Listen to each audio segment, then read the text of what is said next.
Hey guys, thanks for joining. This week we're going to do a cold process soap using a puree, and I'm going to start by doing some of the prep work.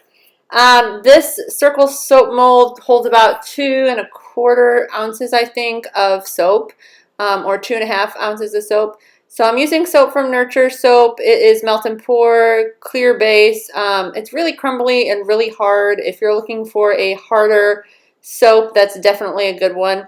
But this part I'm going to use the little circles for little pits of the avocado. We're going to kind of mimic that. The design on this soap isn't all that unique, but I do a little bit of different stuff.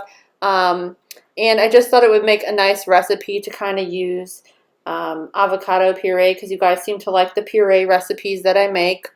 Also, I try to keep this a pretty simple recipe with using only three main oils. We're not using avocado oil, but if you want to do that, you can run it through the soap calculator as I give it, and maybe sub out some of the olive oil would be good, because this has a lot of olive oil.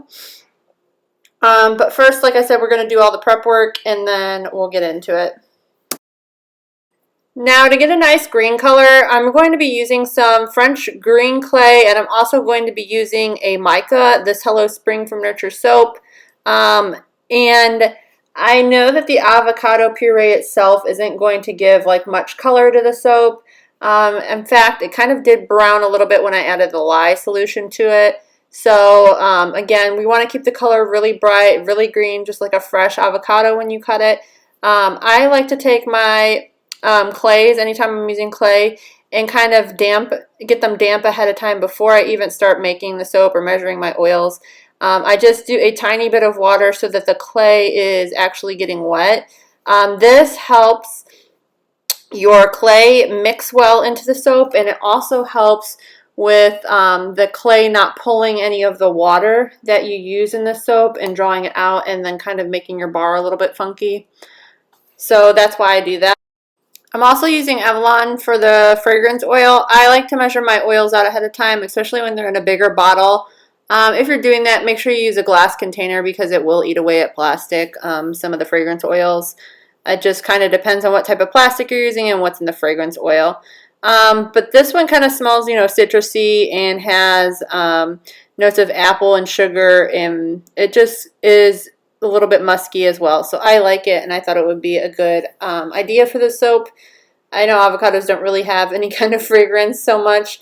So, we're going to get into measuring out the oils. We're using castor oil, and I like using castor oil because it gives your soap a lot of big bubbles, or like a more bubbly bar of soap. So that's one of my favorite ingredients to use. We're also using coconut oil to help harden this, and then we're going to use olive oil as well.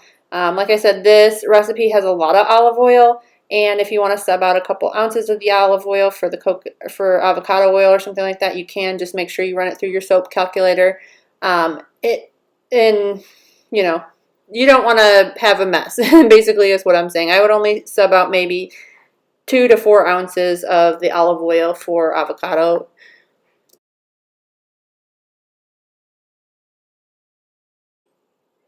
Okay, one other thing I want to say is that you need to get prepped is your avocado puree. You can buy, baby food avocado puree as long as that's the only ingredient in it. If you don't have that as an option, you can get fresh avocado, or what you can do, what I do, I just use frozen avocado chunks. I get mine at Aldi. You can use any kind you want. I let them completely thaw out. And then I start to measure them out. Now, for the avocado puree, how I do mine, and you can mess with the avocado puree ratio, water to avocado a little bit here, I like to measure out 3 ounces of avocado and then 1 ounce of water. Once I have that, then I will go ahead and mix that together. This is part of your lye water solution, so I do want you to know that, kind of understand that. If you're going to, let's say you only have 2 ounces of avocado, you can do 2 ounces of water for that part. Or you can do 1 ounce of avocado, 1 ounce of or 3 ounces of water if you want. But I like to do my 3 ounces of avocado and 1 ounce of water for a total of 4 ounces. And I know in this video I talk about subbing out some of the ingredients and stuff like that. I would say that's more of an advanced soaper thing. So if you are new to making soap, I would not play with any of the substitution until you at least have a few successful batches of soap under your belt. I would just stick to this recipe as close as you can if it's like your first time even doing like a puree recipe, obviously, because they do act a little bit differently. And I don't want you to have any surprises at the end product, or, you know, waste a bunch of product. And I know I've done that 100 times and it just stinks. So like I said, I went ahead and mixed this into a puree with my stick blender. It took about a minute or so. And then I kind of just set that aside. And then I also started getting my lye water solution ready. This is kind of separate, but we will combine them together as well. I went ahead and I melted down. I have, for this part, 4 ounces of water and 3.9 ounces of lye. And I'm going to take those two together once I kind of melt down the lye. It is very cloudy, so you will see that, but it is fully mixed in. It's just really high concentrate. And it does kind of turn the puree a little bit brown, but when you color it, you won't notice that. So you're going to go ahead and, like, what I like to do is once we add that lye water solution to the avocado water solution, we're going to go ahead and mix that to create our full amount of the lye water solution. The reason I kind of break it down the way that I did and showed it to you guys the way I did is because if you're using any type of purees in your recipe, you don't want whatever you're using for the actual fresh ingredient for the puree to be more than 1/4 of the total weight of your soap. So I like to kind of split my total lye water solution, I hope this is making sense to you guys, into 2 parts. One where I just do the lye in the water and it's very high concentrated, and then another part where we're doing the puree part, for example the avocado and water, where it's a 3-to-1 ratio. That's just the way I like to do my soap.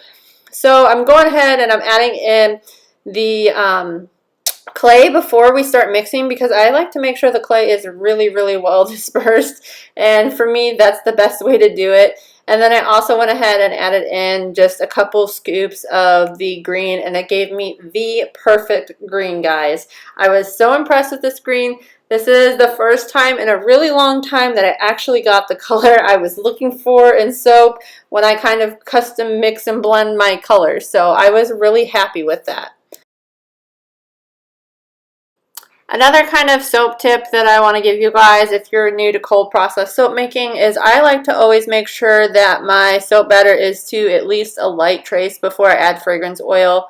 I know some people just mix it all in at once, but I've had wacky things happen with my soap, lots of soap fails.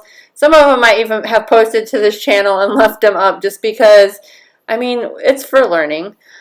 So again, I'm using the fragrance oil, and I don't usually like use the stick blender to mix it in. I might just do 1 or 2 quick pulses, but I usually just take the actual blender and kind of like hand stir it a little bit, if that makes sense. This batter wasn't quite thick enough to where I wanted it to be to do the design, so I did use the stick blender a little bit. Once everything was mixed up, I just tried to get it into my mold as quickly as I can. It does usually take me a few minutes to get every last drop out of my soap mold, and the batter still wasn't quite thick enough for me to do the design that I wanted. I kept like scooping it up and then it would come back down, and it just was being a pain in my butt. So I kind of just waited and let it sit for about another 10 minutes, and then I started playing with it again. Still wasn't quite where I wanted it, but a lot better. So you know, sometimes you have to do that when you make soap. So after playing around with it a little bit, I wasn't getting quite what I wanted, but I decided to go ahead and use some black sea salt to give it a little bit of texture and color of the avocado. I thought it would be something different from other soap designs that I've seen, but still, like, avocado goes with it. It's got a nice color. The texture almost like visually mimics how an outside of an avocado looks. I know it's a little bit rougher and scratchier, but I thought it was a neat thing to do. The only thing I am a little bit concerned about is that it is black sea salt, and I know one time I used dead sea salt and I had an issue with it. The dead sea salt completely evaporated. It does something funky when the sea salt gets like the humidity or moisture in the air, it starts to evaporate. So I hope that's not the same with the black sea salt. I'm hoping it's more like table salt and it kind of just stays there. Otherwise, it's going to look a mess and be yucky. But I'll either leave a comment down in the description box or something if I had issues with it, or if by tomorrow when I wake up, if it's having some sort of issue, we'll know for sure.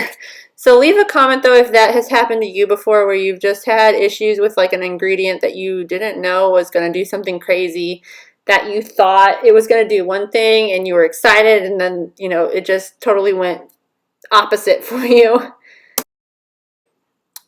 So I just want to say, if you guys have learned something new today or enjoyed this video, don't forget to give it a thumbs up. It does help the channel.